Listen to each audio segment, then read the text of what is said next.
முந்தானி மீண்டுமாக இயேசுவின் நாமத்தில் நான் வரவேற்கிறேன். ஆக்சுவலி நான் இந்த வாரத்தில் வேறு டாபிக் பேசலான்னு இருந்தேன். ஆனால் எனக்கு உள்ளுக்கு வந்த ஒரு டாபிக் என்னென்னா பொசிஷனிங். தமிழில் நிலை நிறுத்துதல். ரைட்டாக நிலை நிறுத்துதல், பொசிஷனிங். ஒரு இடத்துல இல்லை ஒரு காரியத்தை செய்வதற்கு ஆண்டவர் பொசிஷன் பண்ணுகிறாருங்க. ஸோ யோசிப்பது அப்புறம் கண்டினியூ பண்ணுகிற சப்ஜெக்டெல்லாம் யோசிக்கும் போது இதுதான் ஒரு அஸ்திபாரம். இதில் இருந்து ஆண்டவர் தொடர்ந்து இதை நடத்துவார். எப்படி நடத்துவார் தெரியல, ஆனால் நடத்துவார், நம்மளை நடத்துவார். இதுக்குன்னு நான் ஒரு குறிப்பாக ஒரு வசனத்தை மட்டும் வாசிப்பேன். எபிசியன் 1:4 ஆண்டவர் பொசிஷன் பண்ணியிருக்கிறாரு, ஆனால் நம்மளையும் பொசிஷன் பண்ணியிருக்கிறாரு. எபிசியன் 1:4 நமக்கு முன்பாக நாம் அன்பில் பரிசுத்தமுள்ளவர்களும் குற்றமில்லாதவர்களுமாய் இருப்பதற்கு அவர் உலக தோற்றத்திற்கு முன்னே கிறிஸ்துவுக்குள் நம்மை தெரிந்து கொண்டபடியே. இங்கே பாருங்க, நம்ம எங்கள் சபையில் இருக்கிறோம். சபை வரும்போது சொல்லும்போது நம்ம கிறிஸ்துவின் சரீரம் என்று சொல்கிறோம். அப்போ கிறிஸ்துடைய சரீரத்தில் நம்மளை ஒரு அங்கத்துவனாக ஒரு இடத்துல நம்மளை பொசிஷன் பண்ணி வச்சுருக்கிறாரு.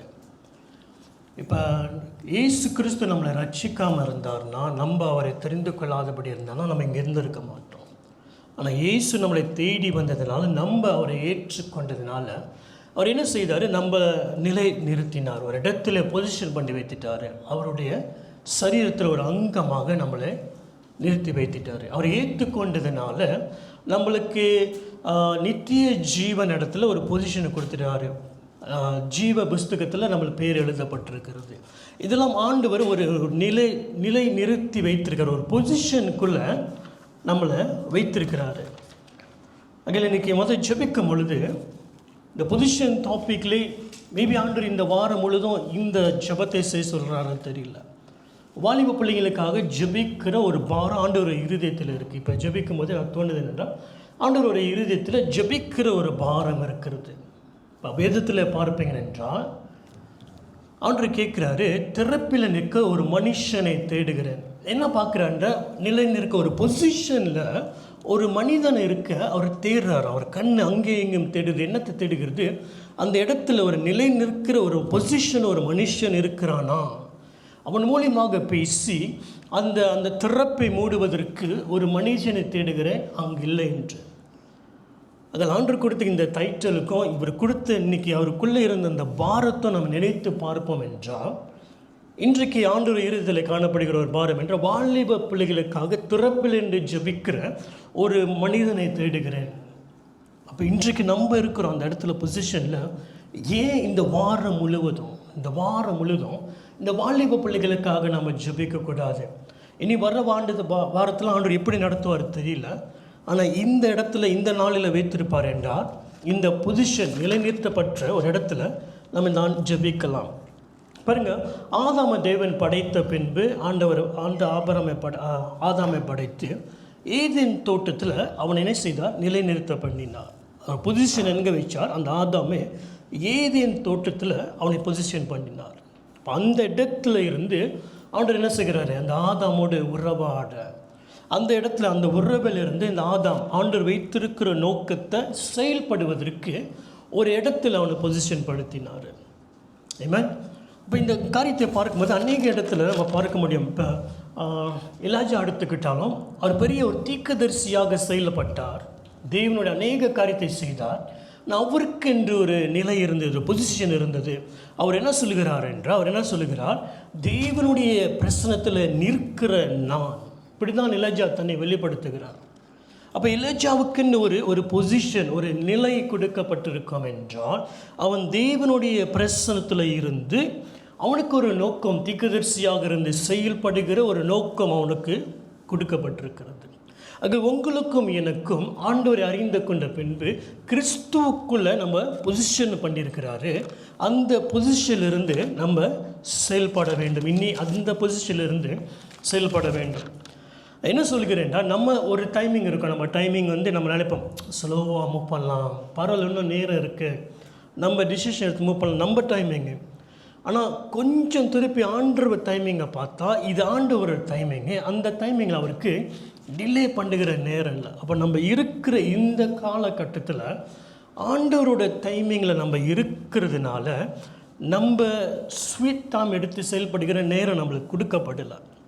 இப்போ நம்ம என்ன செய்யணும், அவருடைய அந்த டைமோடு சேர்ந்து மூவ் பண்ணுகிற ஒரு காலத்துக்குள்ளே நம்ம வந்திருக்கிறோம். எவ்வளோ சீக்கிரம் அவருடைய சித்தத்தை கரெக்டாக புரிந்து கொட்டுமோ அந்த காரியத்தின்படி என்ன செய்ய முடியும், ஆவியானவர் நம்மளை நடத்த முடியும். அப்போ நடத்தணுன்னா நம்ம சரியான ஒரு பொசிஷனுக்குள்ளே நம்ம ஆண்டவர் வைக்கிறாரு. அந்த பொசிஷன் என்னன்னா, கிறிஸ்துவுக்குள்ளே நம்மளை அவர் நிலைநிறுத்துகிற ஒரு இடத்துக்குள்ளே வந்திருக்கிறாரு. பாருங்கள், எஸ்தர் ராணி எடுத்துக்கிட்டால், எஸ்தர் ராணி 4ஆம் அதிகாரம் 14ஆம் வசனத்தில் பார்ப்போம் என்றால், அங்கே மோர்தெகாய் எஸ்தரை பார்த்து கேட்ட ஒரு கேள்வி, யாருக்கு தெரியும் இந்த நேரத்தில் நீ ராஜ்யத்தை வந்து வருது தேவனுடைய இந்த காலத்தில் தேவனுடைய சித்தத்தை செய்யும்படியாக உன்னை அழைத்திருக்கலாம் என்று. ஆக இந்த எஸ்தர் ராணி அவளை பார்த்தீங்கன்னா அந்த பொசிஷனுக்கு வர்ற முன்பாக அவள் இருந்த சூழ்நிலை எப்படிப்பட்ட சூழ்நிலை என்றால், அவருக்கு தாயில் தகப்பன் இல்லை. அவருக்கு விரும்பி அப்படிப்பட்ட சூழ்நிலையை கேட்கல, எனக்கு இப்படிப்பட்ட ஒரு சூழ்நிலை தாங்க என்று கேட்கவும் இல்லை. ஆனால் அவள் இருந்த அந்த சூழ்நிலை தாயில் தகப்பன் இல்லை. அவளை எடுத்து அடாப்ட் பண்ணி வளர்த்த ஒரு சூழ்நிலைக்குள்ளே தான் இருந்தாள். அந்த சூழ்நிலையில் இருந்தும் அவள் என்ன செய்தால், அவளை ராணியாக தேர்ந்தெடுக்க வேண்டும், ஒரு பியூட்டி பேஜினுக்குள்ளே போக வேண்டும், அவளை விரும்பவில்லை. அந்த சூழ்நிலைக்குள்ளே அவள் தள்ளப்பட்டாள். அப்போ எஸ்தரை பார்க்கும்பொழுது ஒவ்வொரு இடத்திலும் ஒவ்வொரு காரியத்திலும் சூழ்நிலை தான் அவளை என்ன செய்கிறது, மாற்றி அந்த சூழ்நிலை அவளுக்கு விரோதமாக தான் செயல்பட்டு வந்து. தாயும் தகப்பன் இல்லை, அவளுக்கு விருப்பம் இல்லை. ஆனால் அந்த இடத்துல அந்த அழகின் காரியத்துக்கு கடந்து போக வேண்டும், ராஜாவுக்கு போக வேண்டும். ஆனால் தேவனுக்கு ஒரு சித்தம் இருந்தது. அந்த சித்தத்தை நிறைவேற்றுவதற்கு அவள் செய்த ஒரு காரியம் என்னதென்றால், மோர்தெகாய் அவளை நடத்துகிற ஒரு ஆவிக்குரிய தகப்பனாக இந்த மோர்தெகாய்க்கு அவள் கீழ்ப்படிந்து செயல்பட்டதுனால அந்த பொசிஷன் இருந்த சூழ்நிலை இருந்தாலும் அந்த பொசிஷனில் அவள் எடுத்த ஒரு தீர்மானம் என்னவென்றால், நான் இவருக்கு செவி சாய்த்து அவருக்கு சொன்னபடி நான் செய்வேன் என்று சொல்லி அது கீழ்ப்படிந்து வரும்பொழுது கரெக்டாக அந்த காலத்தில் ராணியாக அந்த பெரிய ஒரு பொசிஷனுக்குள்ளே வந்துட்டாள். அவள் நிச்சயமாக கனவு கண்டு பார்த்துருக்க மாட்டான் அங்கே இருப்பேன்னு. அவளும் அங்கே விரும்பினதில்லை. ஆனால் தேவன் அவளை அங்கே வைக்க வேண்டும் என்று அவளை அங்கே கொண்டு வைத்தாள். ஆனால் சூழ்நிலையை பார்த்தால் இந்த எஸ்தர் ராணி எஸ்தர் எனக்கு வேண்டாம் என்று எல்லாவற்றையும் தள்ளிவிட்டு சோர்ந்து போய் அடிமையாக அமர்ந்திருக்க முடியும். ஆனால் அவள் செய்த ஒரு காரியம் மோர்தெகாய்க்கு சத்தத்தை கேட்டு செயல்பட்டது.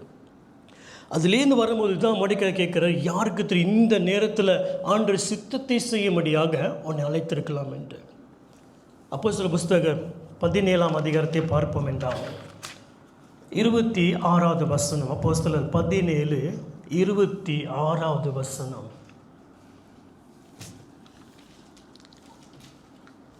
மனுஷ ஜாதியான சகல ஜனங்களையும் அவர் ஒரே இரத்தத்தினாலே தோன்ற பண்ணி பூமி மீதெங்கும் குடியிருக்க செய்து முன் தீர்மானிக்கப்பட்ட காலங்களையும் அவர்கள் குடியிருப்பின் எல்லைகளையும் குறித்திருக்கிறார்.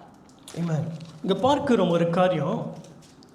ஆதாமை படைத்தார். ஆதாம் மூலியமாக எல்லா மனுஷனும் எங்கே இருக்க வேண்டும், எந்த காலத்தில் இருக்க வேண்டும் என்று ஆண்டவர் தான் நம்மளுக்கு முன் கொடுத்திருக்கிறார்.